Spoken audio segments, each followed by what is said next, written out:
news and notes to the coaches and players for America's team, let us go inside the stars on 105.3 The Fan. Kevin Hagelin told me in the hallway this was coming.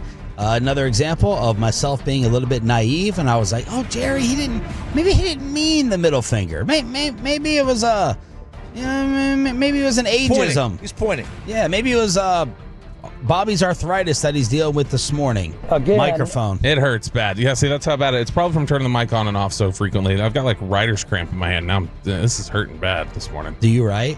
Yeah. How do you think I knew what the pain feels like? I think I know what you're doing with that hand. Whoa. This is a left hand. I use my right for that. Oh, okay. Maybe it was the doll yesterday. This was Jerry's explanation for the middle finger in New York that got him lit up by the league yesterday. You know, that was unfortunate that was a kind of a exchange with our fans out in front of us. There was a swarm of Cowboy fans out in front, not Jet fans, Cowboy fans. And the entire stadium was brimming with the enthusiasm of Cowboys, and certainly late in the game. And that was inadvertent on my part because that was right after we'd made our last touchdown. And we were all excited about. There wasn't any antagonistic issue or anything like that. I just put up the wrong show on the hand, but that was inadvertently done. And I'm not kidding. It was, if you want to call it accidental, you can call it accidental. But it got straightened around pretty quick. I've had a chance to look at it. It got straightened around pretty quick. But the intention was thumbs up, and then basically pointing at our fans because everybody was jumping up and down excited. Did you see the Bill Barnwell tweet yesterday?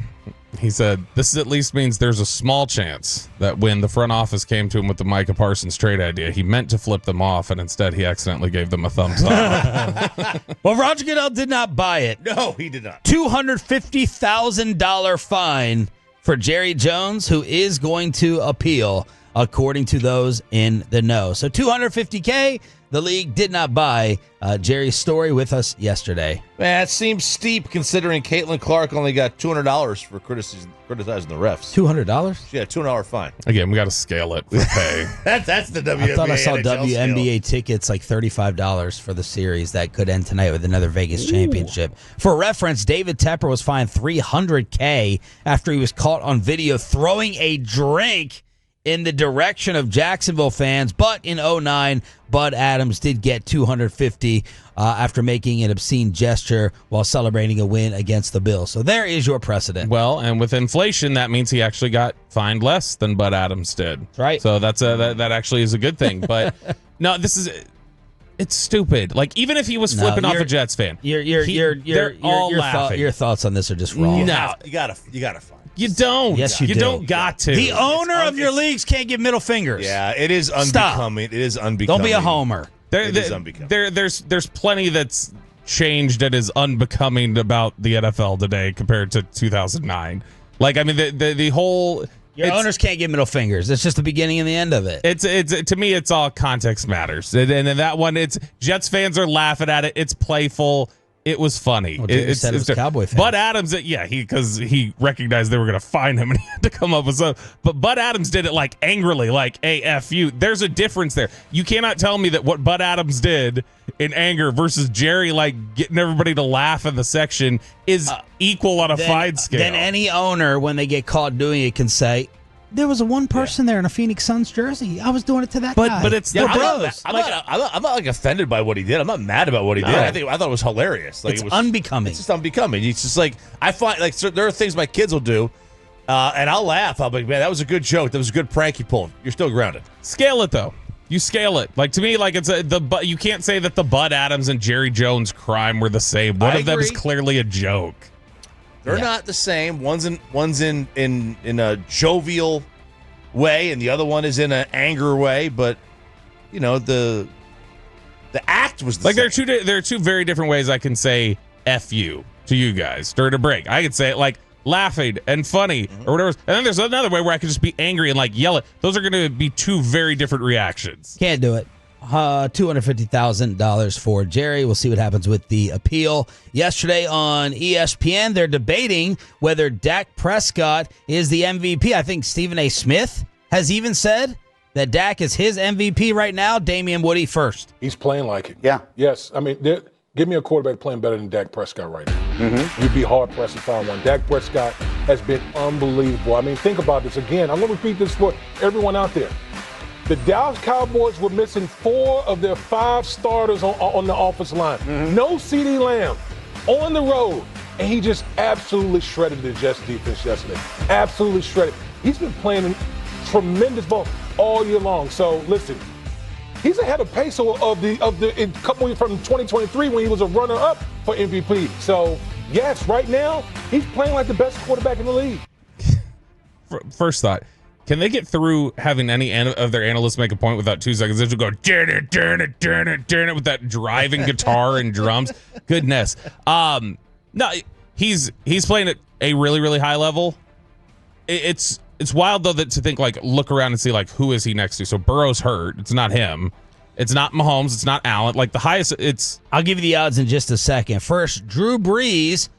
Counterpoint disagreeing. Well, I love the job that Dak has done this year, and I think we're remiss if we don't mention the fact that right before the season, they traded unquestionably the leader on defense, and so that I think that just put more pressure on him.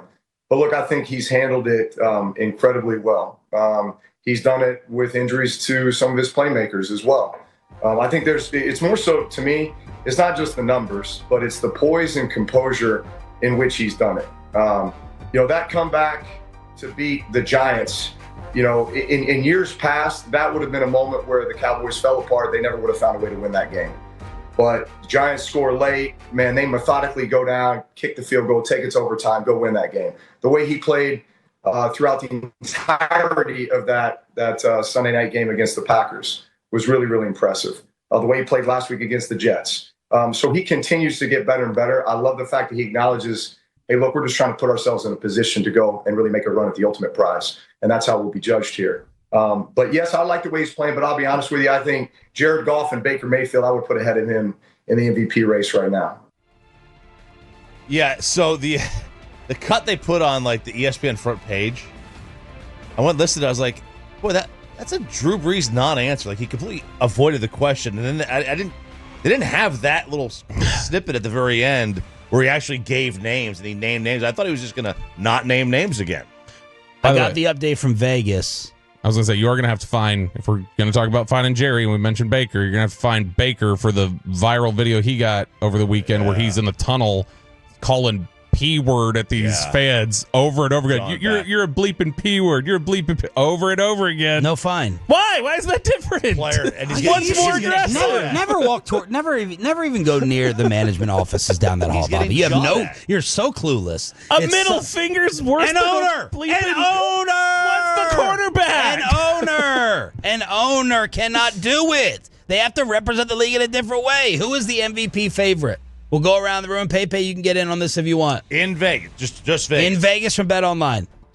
Daniel Jones. Allen. I'm going to go Josh Allen still. It is Josh Allen at 3-2. Peyton, you start us off with number 2.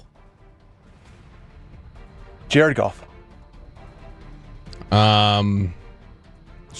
Goff. I don't know. God, man, they're not going to give it to Goff, I don't think. I'll just stick with Daniel Jones. Mahomes at 5-1. Okay, see, this is what we're forgetting. They've got to protect. They've got to protect against Allen and Mahomes, so they got to protect that. Bobby 3. Okay, let's go Jared Goff again. Dak Prescott. Daniel Jones. Baker. Oh, Baker. At 8-1. I don't have a problem. Baker's having a great year. I don't have a problem with that. None of you have guessed number 4. Let's go with Jalen Hurts. Jonathan Taylor. I was going to say Jonathan Taylor. Jordan Love. Okay. At 9-1. That's anticipating that Green Bay is going to be really good the rest of the year. Jared Goff and Herbert are tied at 14-1. Hell yeah, Herbert. Stafford, 16-1. Dak 20-1. He was 60-1 just a couple of weeks ago. Then Drake May at 22-1. Daniel Jones and Jalen Hurts are tied at 25-1. Lamar's still on here for some reason at 28-1, and then Jaden 33-1. I will, and I hesitate to admit this. It's 6:32, so Zach Wolchuk won't be up for another 3 hours. Stafford's been better, probably so far this year. Probably. Well, I mean that's so much it pained him to say it. I mean, Stafford's probably been better than Dak. We're talking about Dak as being like arguably the best quarterback play this year, and I'm saying Stafford. I think Stafford's probably been better so far. Oh, better than Dak. Yeah. Who I else? don't think there's even a shred of an argument that Baker's been better. Baker had a really good game this past week. Baker has been pretty inconsistent with his accuracy the other 4 weeks. And Baker, you're talking about a team that has scraped by every single week. That I don't think that's just teams going like, wow, the Bucs are 4-1. I didn't expect it. And Baker's 10-1 touchdown to interception. But like when you watch it, there's been plenty of turnover-worthy plays from Baker. Offensive player of the year, defensive player of the year, coach of the year. Let's go coach of the year. Coach of the year, it's got to be Steichen. It is not. Oh, yeah. It's not. And okay. they're stupid. You're forgetting. Liam Cohen. Oh, Schottenheimer. Liam Cohen. Oh, no, I think what Steichen's done is more insane. Liam Cohen's 5-2. Steichen is 11-4. Kyle Shanahan 11-2. They've had a lot of injuries. You got to give it to them. Mike Vrabel 17-2. Dan Campbell 11-1. Ben Johnson and Mike McDonald are tied. Jim Harbaugh and Todd Bowles are tied. And Brian Schottenheimer at 25-1 is tied with Nick Sirianni. If the Cowboys make a run, make the postseason, I don't know how he doesn't finish in the top 4. Now, obviously, look, if you have the Colts that make the playoffs too, and the Jags make the playoffs, who was third on there? Campbell. If they get the 1 seed, with losing coordinators, okay, I could see it, but if the Cowboys make the playoffs with what the expectations were, and then you throw on they had several weeks of offensive line and receivers missing, he's got to make top. That's going to be really tough to keep him out of the top 3.